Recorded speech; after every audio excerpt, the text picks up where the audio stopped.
السلام علیکم ورحمۃ اللہ وبرکاتہ۔ وعلیکم السلام ورحمۃ اللہ وبرکاتہ۔ کیا حال چال ہیں آپ سب کے؟ الحمدللہ۔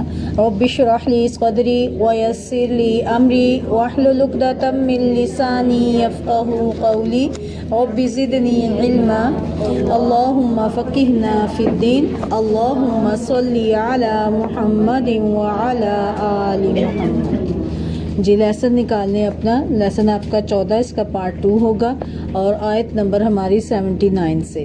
اعوذ باللہ من الشیطان الرجیم بسم اللہ الرحمن الرحیم۔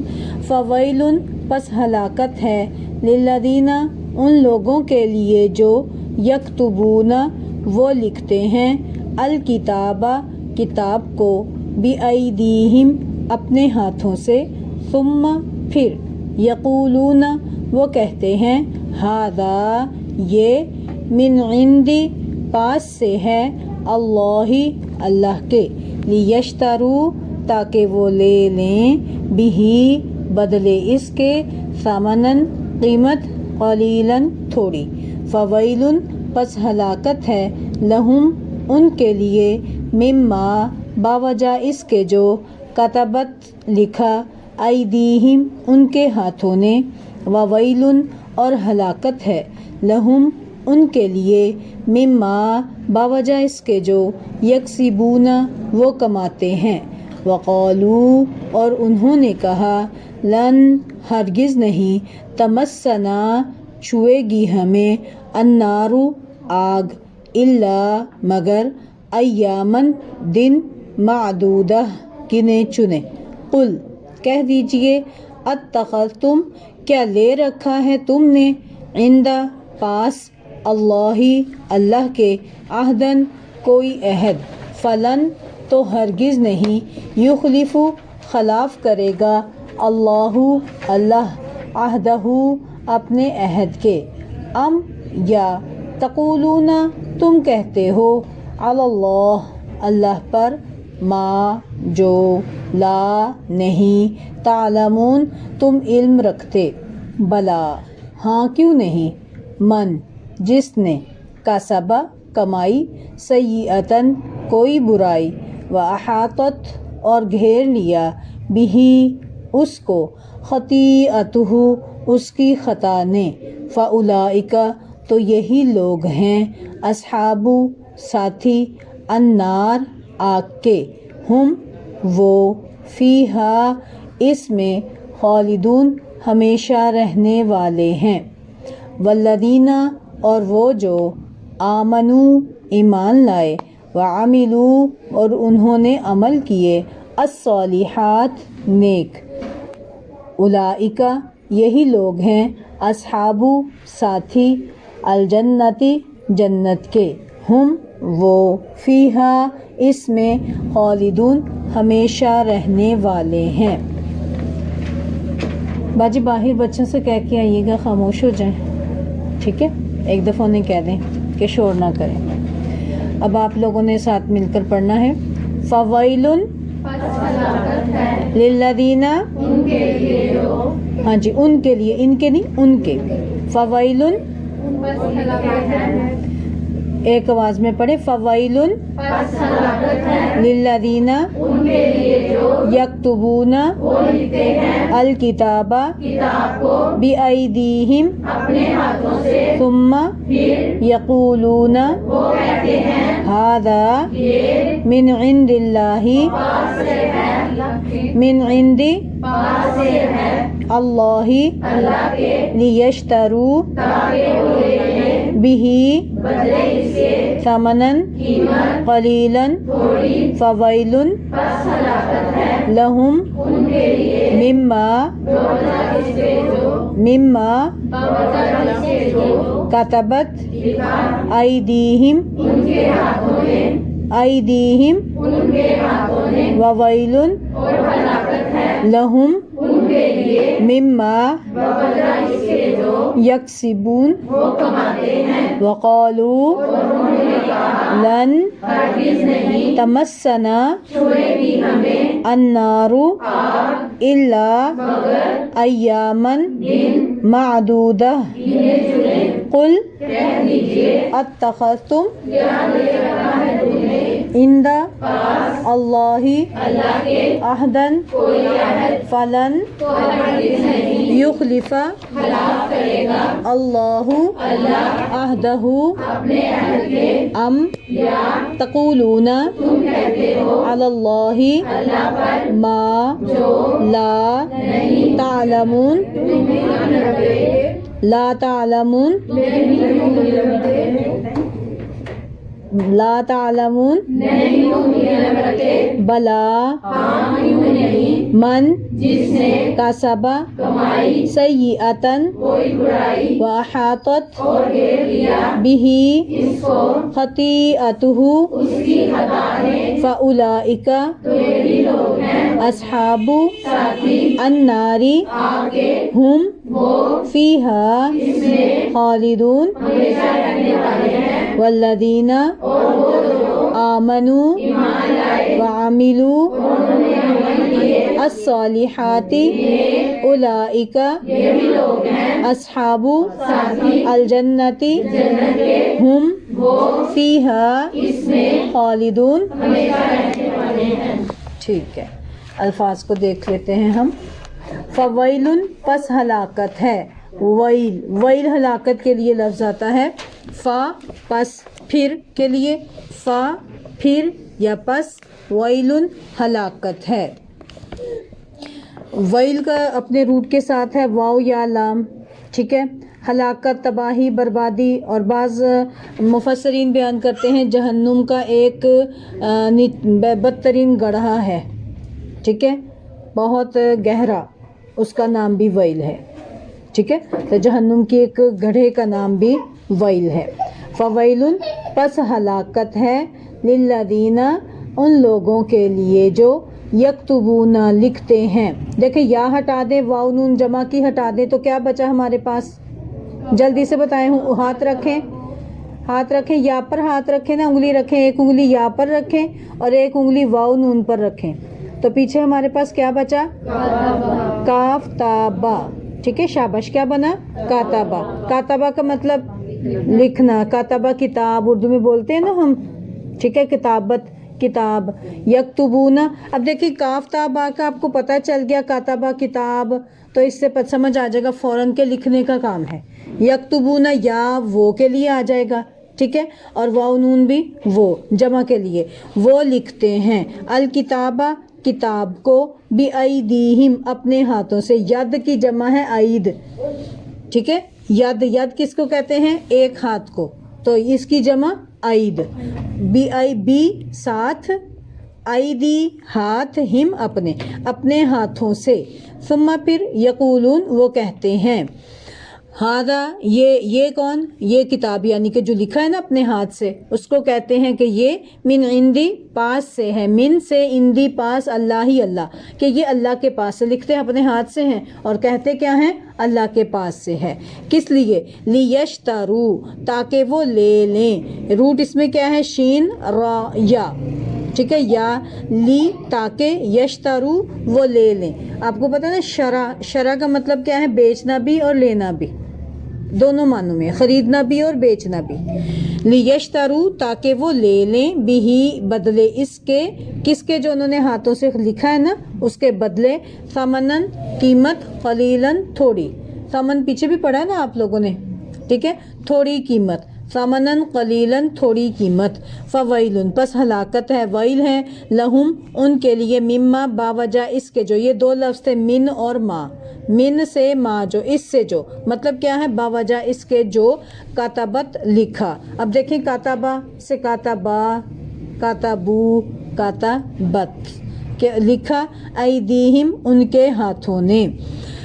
وویل اور ہلاکت ہے، لہم ان کے لیے، مما باوجہ اس کے جو یکسبون وہ کماتے تھے. دیکھیں یکسبون میں روٹ کیا ہے؟ کاسبہ، کسب. اردو میں بولتے ہیں نا کیا کسب ہے؟ کسب. کسب کہتے ہیں ہاتھوں کی کمائی کو. کسب حلال سنا ہوئے؟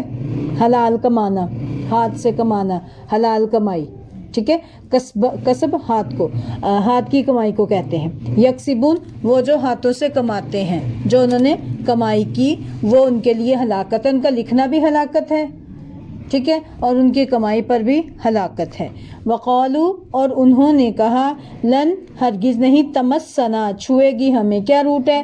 میم سین مس اردو میں بولتے ہیں مس کرنا، چھونا، ٹچ کرنا، ٹھیک ہے، تا چھوئے گی نہ ہمیں، تمسنا نہیں مس کرے گی، نہیں چھوئے گی ہمیں، نہ ہمیں، النارو آگ، الا مگر ایامن دن، یوم کی جمع ہے ایام، دن معدودہ گنے چنے، معدودہ چندے معدودہ اردو میں بھی استعمال ہوتا ہے، معدود عدد معدود گننا، آئین دال اس کا روٹ ہے عدد، ٹھیک ہے، معدودہ گنے چنے دن، کل کہتی یعنی کہ یہ یہودیوں کا دعویٰ تھا کہ ہمیں آگ نہیں چھوئے گی مگر گنتی کے چند دن، ہم نے جہنم میں جانا ہی نہیں ہے، تو یہ اللہ تعالیٰ بیان کرتے ہیں۔ کل اللہ تعالیٰ نبی صلی اللہ علیہ وسلم کے ذریعے کہلوا رہے ہیں کہ پیغمبر صلی اللہ علیہ وسلم آپ ان سے پوچھئے، ان سے کہہ دیجئے اتخذتم کیا تم نے لے رکھا ہے آخذا کیا تم نے لے رکھا ہے اندہ پاس اللہ کے عہدن کوئی عہد، کہ اللہ کے پاس تم نے کوئی عہد لے رکھا ہے، اگر لیا ہوا ہے فلن تو ہرگز نہیں، یخلف خلاف کرے گا، خالافہ روٹ ہے اس کا، ٹھیک ہے، یخلف خلاف کرے گا اللہ عہدہ اپنے عہد کے، ام یا تقولون تم کہتے ہو علی اللہ پر ما جو لا نہیں تعلمون تم علم رکھتے، یا تو تم نے اللہ سے کوئی عہد لیا ہوا ہے یا پھر تم اللہ پر جھوٹ باندھتے ہو، جو تم نہیں جانتے وہ اللہ پر باندھ دیتے ہو۔ اصل معیار تو یہ ہے بلا ہاں کیوں نہیں، من جس نے کا سبق کمائی کی، سیئتن کوئی برائی، سیئہ برائی کے لیے استعمال ہوتا ہے، اور سین واو حمزہ اس کا روٹ ہے سو، ٹھیک ہے، سیئہ کوئی برائی، و احاطت اور گھیر لیا، احاطت میں روٹ کیا ہے؟ ہا واو تو، احاطہ اردو میں بھی آپ پڑھ لیتے ہیں، احاطہ کبھی دیکھیں، ہاتھا بولا نا، کا مطلب کیا کہ ایک جگہ ہے اس کے ارد گرد باؤنڈری کھینچتی ہے، ٹھیک ہے، احاطہ گھیر لیا، اب گویا وہ جو آپ نے ایک زمین کا ٹکڑے کے ارد گرد آپ نے باؤنڈری جو بنائی ہے، آپ نے اس زمین کو گھیر لیا ہے، کہ ایک آپ نے ایک احاطہ بنا لیا ہے کہ اس کے اندر اب کوئی نہیں آئے گا، یہ ہماری ایک ملکیت ہے، ٹھیک ہے، احاطت گھیر لیا ہے، بھی اس کو خطیئتہ اس کی خطا نے، خطا روٹ ہے اس میں، خطا اس کی برائی نے، کہ جو شخص گناہ کا کام کرے اور توبہ کرنے کے بجائے وہ گناہ پر اکڑ جائے تو پھر گویا اس کی برائی نے اس کو گھیر لیا ہے، تو ایسے لوگ کیا ہیں؟ فاولئک تو یہی لوگ ہیں اصحاب النار آگ والے ہیں، کہ گناہ کر کے گناہ پر مزید شیر ہوتے ہیں، ٹھیک ہے، تو ایسے لوگ کہاں جائیں گے؟ جہنم میں، ہم فیہا خالدون وہ اس میں ہمیشہ رہیں گے۔ والذین اور وہ لوگ جو آمنوا ایمان لائے، وعملوا اور عمل کیے، الصالحات نیک، صالحن صالحاتن صالحات اس کی جمع ہے نیک، اولئک یہی لوگ ہیں اصحاب الجنہ جنت کے، جنت والے یا جنت کے ساتھی ہیں، ہم وہ فیہا اس میں خالدون ہمیشہ رہیں گے۔ دیکھیں ایک لفظ ہوتا ہے داخلہ اور ایک ہوتا ہے خالدہ، ہے نا دو لفظ، داخلہ کا مطلب کیا ہے؟ داخل ہونا، اور خالدہ کا مطلب بھی داخلہ ہے لیکن ایسا داخلہ جس میں نکلنا نہیں، خالدون خلد اردو میں بولا جاتا ہے، ٹھیک ہے، ہمیشہ کا داخلہ، ہمیشہ کی انٹری۔ چلیں جی اب ہم شروع کرتے ہیں اپنا سبق پیچھے سے، ہمارے پچھلی چند آیات رہتی تھی، اللہ تعالیٰ نے ارشاد فرمایا افتطمعون ان یؤمنوا لکم وقد کان فریق منہم یسمعون کلام اللہ، اے مسلمانوں کیا پھر تم توقع رکھتے ہو کہ یہ یہود جو ہیں تمہاری بات مان لیں گے، حالانکہ ان میں سے ایک فریق ایسا ہے کہ وہ اللہ کے کلام کو سنتا ہے، ثم یحرفونہ من بعد ما عقلوہ پھر وہ اسے سمجھ لینے کے بعد اس میں تحریف کر دیتے ہیں، وہم یعلمون حالانکہ وہ جانتے ہیں۔ ٹھیک ہے، دیکھیں یہ جو ہے نا اللہ تعالیٰ متنبع کر رہے ہیں، مسلمانوں کا واسطہ یہود کے ساتھ تھا۔ نبی صلی اللہ علیہ وآلہ وسلم مدینہ میں جب تھے تو یہود کے 3 قبیلے آباد تھے، ٹھیک ہے، پہلے بھی آپ کو میں نے ان کے نام بتائے تھے، بنو نذیر، بنو قریظہ اور بنو قینقاع، اور یہ پہلے مدینہ میں رہ کر اوس اور خزرج، مدینہ کے اہل مدینہ کے 2 گروہ تھے، عرب کے 2 گروہ تھے، کون کون سے؟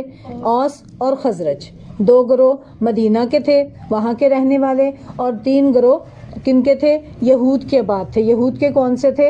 قریظہ، بنو نذیر، بنو قریظہ، بنو قینقاع، یہ یہود کے قبیلے آباد تھے، ٹھیک ہے۔ اوس اور خزرج میں سے بہت سے لوگ جو ہیں وہ مسلمان ہو گئے۔ وہ بیعت عقبہ ثانی اولا ہوئی تھی جب نبی صلی اللہ علیہ وسلم کا مدینہ کی طرف ہجرت کرنے سے پہلے ہی بہت ایک شخص تھے مصعب بن عمیر، انہوں نے اسلام کو قبول کیا، انہوں نے اپنے ساتھیوں کے ساتھ مل کر مدینہ میں بہت خوب ترویج دی اسلام کو۔ جب نبی صلی اللہ علیہ وسلم مدینہ میں تشریف لائے تو بہت سے اوس اور خزرج کے لوگ جو ہیں وہ مسلمان ہو چکے تھے، چند رہتے تھے۔ عبداللہ بن ابی جو ہے وہ بھی اوس اور خزرج کے قبائل میں سے ایک میں سے تھا، تو وہ اس وقت علاقے کا سردار بننے والا تھا، لیکن جب نبی صلی اللہ علیہ وسلم تشریف لے آئے تو اس کی سرداری ختم ہو گئی۔ صحابہ کرام نے جتنے بھی لوگ تھے ان سب نے نبی صلی اللہ علیہ وسلم کو مدینہ کا سردار تصور کر لیا تھا۔ اب وہ دل میں اس کے بڑی زیادہ اس کے نبی صلی اللہ علیہ وسلم سے کیا تھا، حسد تھا، بغض تھا، وہ مسلمانوں کے خلاف تھا۔ لیکن جب دیکھا جنگ بدر میں، اور ہمیشہ جو ہے نا اس کے تعلقات یہود کے ساتھ رہتے تھے، عبداللہ بن ابی کے ساتھ رئیس المنافقین اس کا لقب دیا گیا ہے، یہود کے ساتھ اس کے تعلقات تھے، اور مکہ کے ساتھ، مکہ والوں کے ساتھ جا کر جوڑ توڑ کرتا رہتا تھا، اور یہود کے ساتھ اندر خانے یہ جو ہے نا پلاننگ کرتا رہتا تھا۔ تو پھر اس کے بعد کیا ہوا، جب بدر میں مسلمان جو ہے نا وہ جب کامیاب ہوئے، کافی غلبہ ہوا مسلمانوں کا، 70 کافر مارے گئے، 70 جو ہیں وہ قتل ہوئے، 70 قیدی ہوئے، تو تب اس نے دیکھا کہ اسلام جو ہے یہ پھیلنے والا دین ہے، تو مرعوب ہو گیا اور اندر سے اسلام نہیں لے کر آیا، اوپر سے اسلام قبول کر لیا، ٹھیک ہے، اور منافقت اختیار کر لی ہے نا تذکرہ منافقوں کا۔ تو یہود بھی منافقت کرتے تھے۔ اب یہود کے بھی دو گروہ تھے، ایک تو ان کے علماء تھے اور ایک ان کی عوام تھی۔ جو یہود کی جو کتابیں تھیں نا تورات وغیرہ، ان کو صرف ان کے علماء پڑھتے تھے، ان کے عام لوگ اس کو حاصل نہیں کر سکتے تھے، اس کو علم نہیں حاصل کرتے تھے۔ ان کے علماء کو جو ہے نا وہ مشائخ اور ان کو احبار کہا جاتا تھا، ٹھیک ہے۔ راہب جو تھے وہ عیسائیوں میں تھے اور یہود میں احبار تھے، علم والے۔ ان یہود کے اندر علم بہت ہے، اسی علم کے تکبر نے ان کو کیا کیا، غرق کر دیا تھا، اللہ تعالیٰ کی نافرمانی پر آمادہ کیا تھا۔ تو اللہ تعالیٰ ارشاد فرماتے ہیں کہ تم اے ایمان والو، اللہ ایمان والوں کو خبردار کرتے ہیں کہ یہ یہود کی ایسی خصلت ہے، کبھی بھی یہ ایمان نہیں لائیں گے، تو کیا تم یہ طمع رکھتے ہو کہ تم پر ایمان لے آئیں گے، نبی صلی اللہ علیہ وسلم پر ایمان لے آئیں گے، حالانکہ یہ اللہ کے کلام کو سن کر اس کو تبدیل کر دیتے تھے۔ کیا تھا انہوں نے تبدیل کے نہیں؟ اللہ نے کیا کہا تھا، ہتا تم کہو، انہوں نے کیا کیا، ہنتا یا ہبا ہبا کہتے ہوئے گئے۔ اللہ نے جو بھی ان کو حکم دیا ہر حکم کی نافرمانی کی۔ تو اللہ تعالیٰ کہتے ہیں جنہوں نے اللہ کی پاسداری نہیں کی، اللہ کے عہد کی پاسداری نہیں کی، اللہ کے حکم کی پاسداری نہیں کی، اے مسلمانوں وہ تم سے کیسے وفا کر سکتے ہیں؟ ٹھیک ہے، سمجھایا جا رہا ہے مسلمانوں کو کہ تم نے ان سے محتاط رہنا ہے، الرٹ رہنا ہے۔ وَإِذَا لَقُوا الَّذِينَ آمَنُوا قَالُوا آمَنَّا، اور جب یہ ان لوگوں سے ملتے ہیں جو ایمان لائے تو کہتے ہیں ہم بھی ایمان لے آئے۔ اب یہ دیکھیں اللہ تعالیٰ جو ہے نا ان لوگوں کے بارے میں بیان کر رہے ہیں کہ یہ بعض یہودیوں کا منافقانہ کردار ہے، اللہ تعالیٰ بیان کرتے ہیں، اس کی نقاب کشائی کر رہے ہیں کہ مسلمانوں میں تو اپنے ایمان کا اظہار کرتے ہیں، لیکن جب آپس میں ملتے ہیں تو ایک دوسرے کو اس بات پر ملامت کرتے ہیں کہ تم مسلمانوں کو اپنی کتاب کی ایسی باتیں کیوں بتائے ہو کہ جو جس کو رسول عربی کی تصدیق کی وجہ بن جائیں، اس طرح تم خود ہی ایک ایسی حجت ان کے ہاتھ دے آئے ہو جو تمہارے خلاف بارگاہ الہی میں پیش کریں گے۔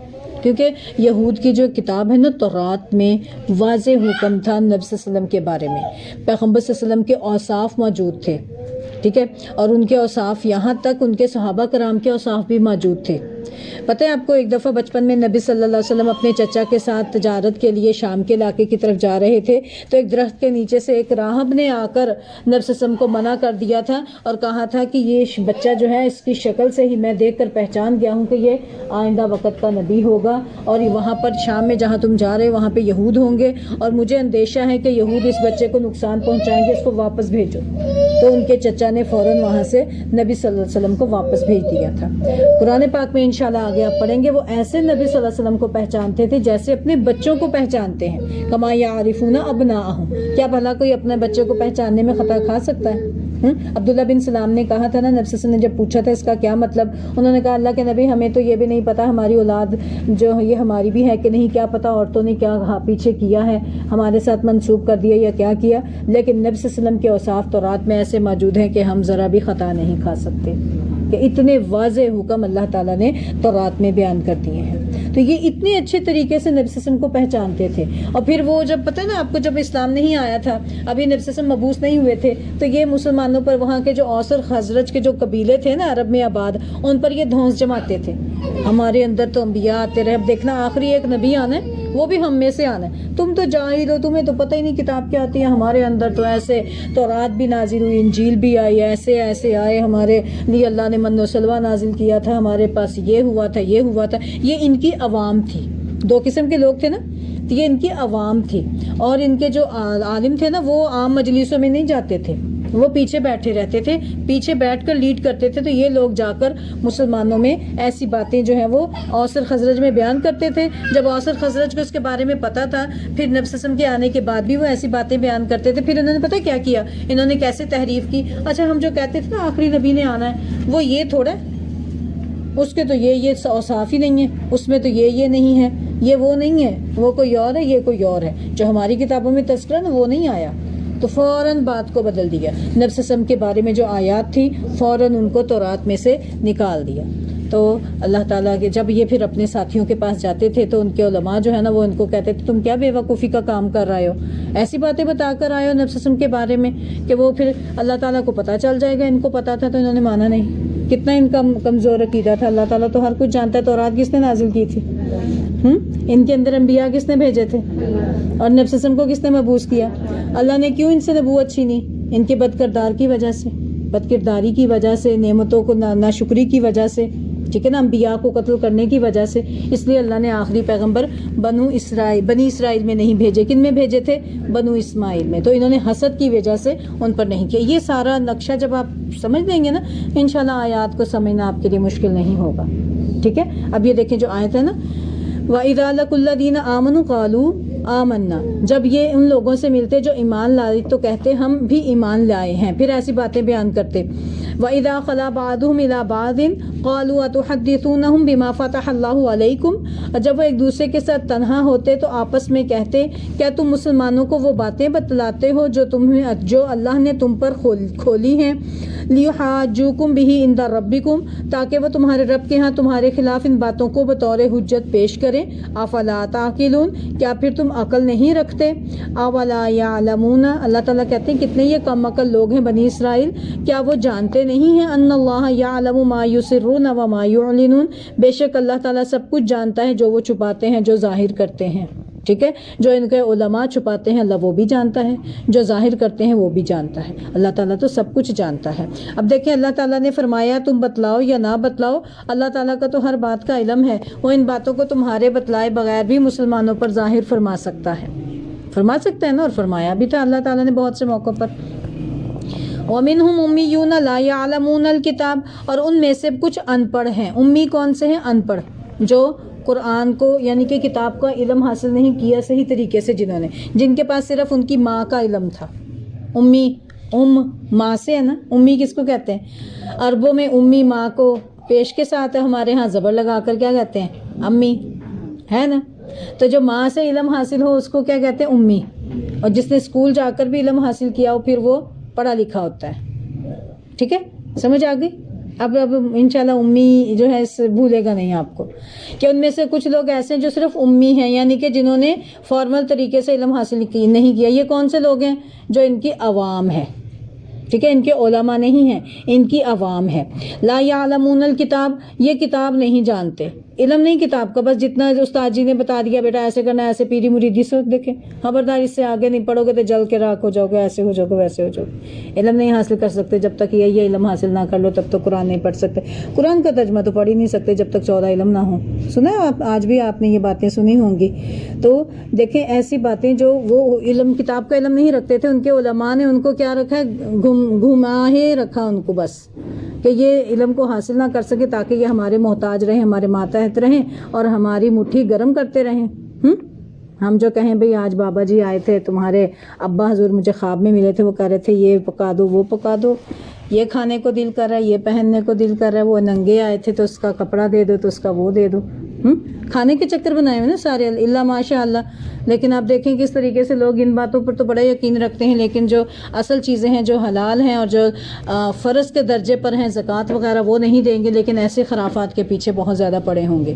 تو اصل چیز کیا ہے؟ قرآن کو تھامیں. اب ڈاکٹر ذاکر نائک سے کسی نے پوچھا تھا نا کہ ہمیں کیسے پتہ چلے گا کہ قرآن کا علم ہم کیوں پڑھیں، کس لیے ضروری ہے؟ تو انہوں نے بتایا کہ قرآن کا علم پڑھنا اسی طرح ضروری ہے کہ جیسے ایک شخص جو ہے جب پاکستان اور ہندوستان کی پارٹیشن نہیں ہوئی تھی نا، تو تب گاڑیاں حکومت نے دی تھیں، ایسے ہی ڈرائیور بھی ساتھ دیے تھے. گاڑی نہیں چلانی آتی تھی نا، تو گاڑیوں کے ساتھ ڈرائیور بھی دیے تھے. تو ایک نواب صاحب کی گاڑی جو ہے نا، وہ اس کا جو ڈرائیور ہے اس کو اپنی ذاتی کوئی ضرورت تھی، تو ڈرائیور کو کہا بھی گاڑی نکالو، میری بیوی نے بازار جانا ہے، ہم چکر لگانا ہے، خریداری کرنی ہے. انہوں نے کہا جی گاڑی خراب ہے. انہوں نے کہا کہ ٹھیک کرواؤ اسے. کتنے کی ٹھیک ہوگی؟ انہوں نے کہا کہ کیا ہے 5 کلو چینی دیں، 5 کلو باسمتی چاول دیں، اور 2 کلو جو ہے وہ خالص دیسی گھی ہو. یہ جو اس کو چاہیے تھا نا، اس نے وہ سارا بتا دیا کہ یہ دو گے تو گاڑی چلے گی. اس نے کہا چلو ٹھیک ہے. وہ سارا کچھ دے دیا. دے کر تو وہ منٹوں میں گاڑی ٹھیک ہو گئی، نکال لیں. اور ڈاکٹر ذاکر نائک سوال کرتے ہیں جتنے بھی پاس بیٹھے کہ آج کا اگر کوئی آپ سے یہ کہے کہ بھائی آپ کی گاڑی تب چلے گی جب آپ مجھے اتنا دیں، تو کیا آپ مان لیں گے؟ آپ بتائیں. گاڑی گھی سے چلتی ہے، چاول سے چلتی ہے، چینی سے چلتی ہے، کس سے چلتی ہے؟ کیوں؟ آپ کوئی گاڑی چلانے والے ہیں؟ آپ کوئی گاڑی کے ماہر ہیں؟ نہیں نا. لیکن کم سے کم اتنا تو پتہ نا گاڑی پیٹرول سے چلتی ہے. بے وقوف تو نہیں نا بنیں گے. اسی طرح انہوں نے سمجھایا ایسے ہی جب ترجمہ پڑھیں آپ، جب ہم ترجمہ پڑھ لیں گے تو کم سے کم اتنا تو پتہ ہوگا نا اس کے اندر کیا بات موجود ہے. پھر بڑے سے بڑا عالم بھی آپ کو گھما نہیں سکے گا کہ قرآن میں ایسے لکھا ہے تو ویسے لکھا ہے. آپ نے خود سوچا ہوگا کہ دیکھا ہوگا، پڑھا ہوگا. وہ عالم نہ بھی بنے آپ، ماہر نہ بھی بنے آپ، کم سے کم قرآن میں کیا احکام ہے یہ تو پتہ ہوں گے نا آپ کو. ٹھیک ہے نا. پھر آپ کو کوئی گھما سکتا ہے؟ کوئی نہیں گھما سکے گا. ٹھیک ہے. تو یہ امی تھے، علم نہیں رکھتے تھے کتاب کا، مگر ان کی آرزویں تھیں. آرزو کیا تھی؟ کہ ہم جنت میں چلے جائیں گے. وَإِنْهُمْ إِلَّا يَظُنُّونَ، وہ تو صرف گمان کرتے تھے. فَوَيْلٌ، یعنی کہ یہ تو ان کے اہل علم کی باتیں تھیں. رہے ان کے ان پڑھ لوگ، وہ کتاب تو رات سے تو بے خبر تھے، لیکن آرزویں ضرور رکھتے تھے اور گمانوں پر ان کا گزارا تھا، جس میں انہیں ان کے علماء نے مبتلا کیا ہوا تھا. مثلا ہم تو اللہ کے چہیتے ہیں، ہم جہنم میں اگر گئے بھی تو صرف چند دن ہی جائیں گے اور ہمارے بزرگ بخشوا لیں گے، وغیرہ وغیرہ. جیسے آج کے جاہل مسلمانوں کو بھی بعض علماء و مشائخ نے ایسے ہی حسین جالوں اور پرفریب وعدوں میں پھنسا رکھا ہے. پھر دیکھیں آگے اللہ تعالیٰ ارشاد فرماتے ہیں فَوَيْلٌ لِّلَّذِينَ يَكْتُبُونَ الْكِتَابَ بِأَيْدِيهِمْ، چنانچہ ان لوگوں کے لیے ہلاکت ہے جو اپنے ہاتھوں سے کتاب لکھتے ہیں. اب یہ ان کے علماء یہود ہیں، یہود کے علماء ہیں. انہوں نے کیا کام کیا؟ فتوے جو ہے نا اپنے ہاتھ سے لکھنا شروع کر دیے، تورات میں تحریف کر دی، اپنے ہاتھوں سے ایڈیشن کرنا شروع کر دیا. ٹھیک ہے. تو اللہ تعالیٰ نے ایسی چیزوں کے بارے میں ارشاد فرما دیا یہ جو کچھ بھی لکھ رہے ہیں اپنے لیے ہلاکت کا سامان لکھ رہے ہیں. کہاں اللہ کا نازل کردہ اور کہاں ایک انسان کا فرق ہے کہ نہیں؟ ایک اللہ نے جو نازل کیا وہ، اور ایک انسان کا جو ہے، اس میں زمین آسمان کا فرق ہے. تو اللہ تعالیٰ نے ان کے لیے ہلاکت بیان کر دی ہے. ثم پھر ترہ یہ ہے کہ ثم پھر یقولون، وہ کہتے ہیں ھذا من عند اللہ، یہ بھی اللہ کی طرف سے ہے. کس لیے کہتے تھے؟ لیشتروا بہ ثمنا قلیلا، تاکہ وہ ان کے ہاتھوں نے جو لکھا ہے اس کے ذریعے کیا کریں؟ اس کے بدلے میں تھوڑی سی قیمت لے لیں.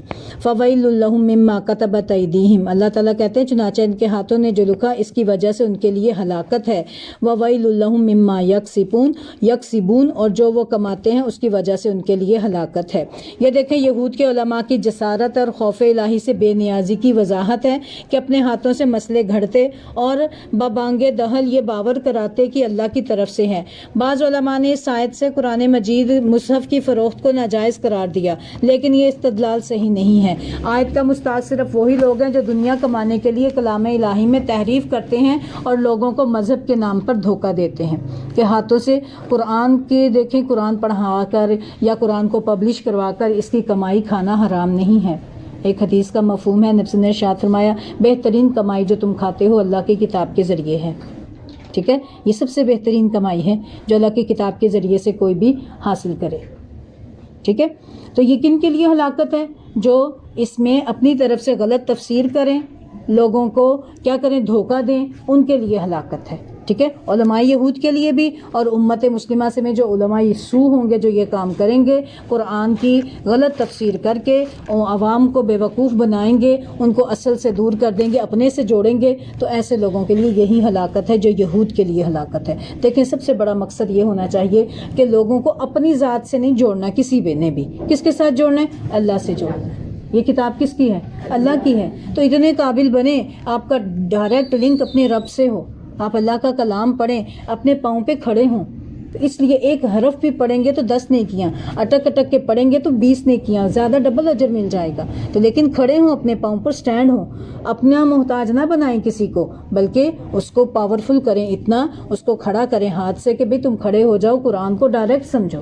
ٹھیک ہے نا، یہ مشن ہونا چاہیے، یہ طلب ہونی چاہیے آپ سب کی کہ میں بھی انشاءاللہ اور میرا ساتھی بھی یہ قرآن کو ڈائریکٹ سمجھ سکے، تاکہ اس کا لنک اپنے رب سے ڈائریکٹ جڑ جائے، بیچ میں کوئی واسطے وسیلے نہ ہوں.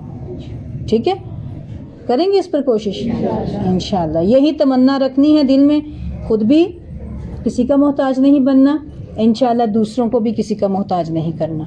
ٹھیک ہے، چلیں پھر دیکھیں آگے. اور ان کا پھر غلط عقیدہ، وَقَالُوا لَن تَمَسَّنَا النَّارُ إِلَّا أَيَّامًا مَّعْدُودَةً، اور انہوں نے کہا آگ ہمیں گنتی کے چند دنوں کے سوا ہرگز نہیں چھوئے گی.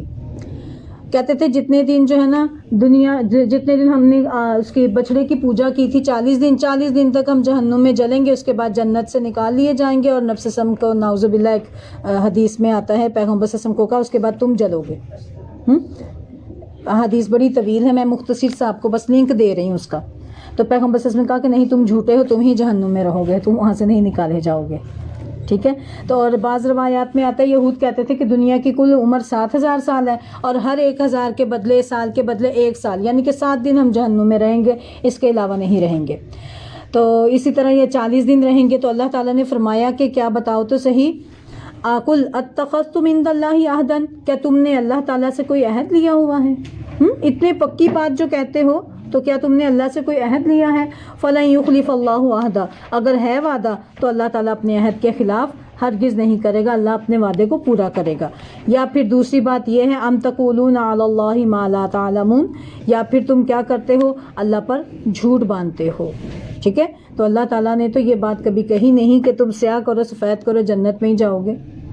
حدیث ہے، نبی نے ارشاد فرمایا من بطّ نسبہ لم یسر، من بطّ عملہ لم یسر عملہ، جس کا عمل اس کو پیچھے چھوڑ دے اس کا نسب اس کو جنت میں نہیں لے جا سکتا، اس کا نسب اس کو آگے نہیں لے جا سکتا. یہ سمجھتے تھے ہم اللہ کے بیٹے ہیں، اللہ کے نحن ابناؤہ و احباؤہ، انہوں نے یہ کہا تھا ہم اللہ کے بیٹے، اللہ کے چہیتے، اللہ کے پیارے ہیں، ہم جہنم میں نہیں جائیں گے. اگر بالفرض کبھی اللہ نے بھیج بھی دیا، 7 دن رہیں گے یا 40 دن، اس کے بعد ہماری جگہ اے مسلمانوں تم لے لو گے. تو اللہ تعالیٰ نے ایک معیار دے دیا. بلا ایسی ہرگز بات نہیں ہے کہ کسی کے ماں باپ نیک ہوں تو وہ جنت میں جائے گا، نہیں، ایسا ہرگز نہیں ہے. من کا سبا سیئاتن، جس نے بھی برائی کمائی، کوئی غلط کام کیا، کوئی گناہ کا کام کیا، توبہ نہیں کی آدم علیہ السلام کی طرح بلکہ شیطان کی طرح، اس نے کیا کیا، احاطت بہ خطیئتہ، اس کی برائی نے اس کو گھیر لیا. ٹھیک ہے، گناہ کر کے اکڑ گیا، کہتے ہیں ایک چوری اوپر سے سینہ زوری. غلطی ہوگی سوری کر لیں، سوری کرنے میں کہ انسان چھوٹا نہیں ہوگا، بندوں سے بھی سوری کرنے میں وہ نہ آر نہ محسوس کیا کرے. ٹھیک ہے، غلطی ہو سوری کر لیں، اللہ سے بھی سب سے پہلے اللہ سے، اور بندوں کے ساتھ غلطی کی ہے تو بندوں سے بھی سوری کر لیں. سوری کرنے سے وقتی طور پر آپ کو لگے گا کہ میں کم نیچے ہو گیا، وہ نیچے نہیں ہوتا، انسان ریلیکس ہو جائے گا، بوجھ کم ختم ہو جائے گا. کم سے کم کل کوئی آ کر آپ کو یہ الزام تو نہیں دے گا تم نے یہ یوں یوں یوں کیا، پھر میں نے سوری کر لی، غلطی سے ہو گیا، بات ختم، سارا دھل جائے گا. ٹھیک ہے، آپ کا ذہن بھی صاف ہو جائے گا. بندوں سے بھی سوری کر لیں اور اللہ سے بھی سوری کر لیں. بلا وجہ خواہ ایسے لوگوں سے ایک کو جا کر نہ بتائیں میں نے یہ غلط کام کیا تھا، ایسے ہوا ایسے ہوا. اس چیز کو اللہ نے، نبی صلی اللہ علیہ وسلم نے منع کیا ہے. جس پر اللہ نے پردہ ڈال دیا اس پر پردہ رہنے دیں. ہاں، جو متعلقہ لوگ ہیں جن سے آپ کی غلطی ہو گئی ہے ان سے اور پتہ چل گیا ہے تو جا کر سوری کرنے میں حرج نہ محسوس کیا کریں. ٹھیک ہے، اور سب سے پہلے اللہ کی بارگاہ میں سوری کیا کریں. 2 رکعت نماز پڑھیں، اللہ سے سچے دل سے معافی مانگ لیا کریں. کر لیں، 2-3 آیات رہ گئی، آیت مکمل کر لیں یہ، تو تھوڑا سا ٹائم آپ کا لگ جائے گا تو سبق آپ کا کمپلیٹ ہو جائے گا انشاءاللہ. پھر دیکھیں اللہ تعالیٰ ارشاد فرماتے ہیں کہ جس نے کوئی برائی کمائی اور اسے اس کی برائی نے گھیر لیا فَأُولَٰئِکَ أَصْحَابُ النَّارِ، وہی لوگ دوزخی ہیں، ہم فیہا خالدون، وہ اس میں ہمیشہ رہیں گے۔ تو یہ اللہ تعالیٰ نے ان کی تردید کر دی ہے، یہود کے دعوے کی تردید کر دی ہے کہ تمہارا یہ دعویٰ ہے کہ ہم جہنم میں گئے تو صرف چند دن کے لیے جائیں گے، اور تمہاری اپنی طرف سے اور اس طرح تم اللہ تعالیٰ کے ذمے ایسی باتیں لگاتے ہو جن کا تمہیں خود بھی علم نہیں۔ اللہ تعالیٰ نے آگے وہ اپنا اصول بیان فرما دیا جس کے نتیجے سے، جس کے رو سے اللہ تعالیٰ قیامت کے دن نیک اور بد کو ان کی نیکی اور بدی کی جزا ضرور دے گا۔ جس نے گناہ کیا اور گناہ کر کے پھر توبہ نہیں کی اور اس کی گناہ نے اس کو گھیر لیا۔ گناہ کا گھیرنا کیا ہوتا ہے؟